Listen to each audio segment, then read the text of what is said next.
And it's kind of like the interviews have just kind of like flowed. So we might start out somewhere and it might go somewhere else. Not a problem But at all. it's Yes, kind of like ma'am. we eventually it seems like we hit on, most of There you these. go. Yes, ma'am.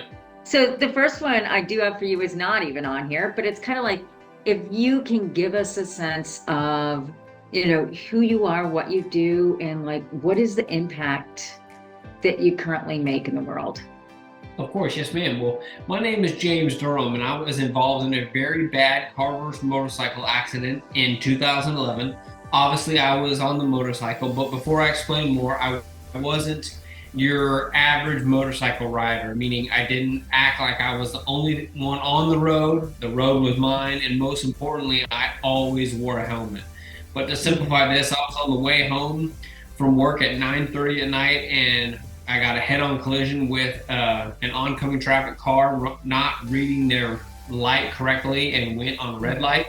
We made impact, and unfortunately, I passed away on that impact. I died. I literally died. But thankfully, the positive aspect of that is not only, of course, I sustained a brain injury and I got to learn what it's like and educate others, etc. But I did have a near-death experience. But fast forward to now, I founded the TBI One Love organization, and what we do is we spread a positive form of hope, inspiration, education, and guidance for those that have been touched by a brain injury, and of course, awareness and prevention to the general public as well. So I'm sure that James, and I know when I went back and looked at your chapter in the book, which for everyone who is watching and listening to this interview, it's chapter 3 in the Trauma to Triumph book.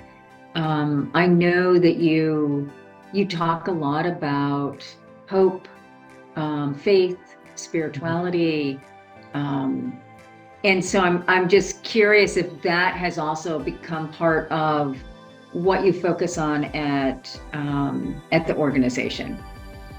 That's a good question. To an extent, yes, but we also add into that formula, if you will, is the power of positivity.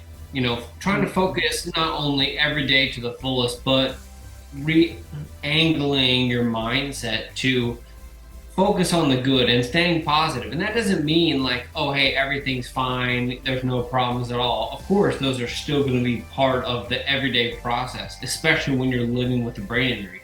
But when you have the ability to, as you mentioned, have hope, have faith in the situation, and faith doesn't have to be religious, it can be, but it also has for those that don't have a religious mindset, that it can just be good faith that it's going to get better. Faith that you're going to get good. Faith that the day is only the day, not the end of the road. So many different angles. I just want to address that. But also giving guidance, and most importantly, having the ability to locate positive perspectives more than once. I mean, again, that's just going to be like, okay, all those together or all those independently have the same feature of where the individual is going to keep moving forward and understand that where they're at in that time frame is just that one day. If that's understandable. Yeah, definitely.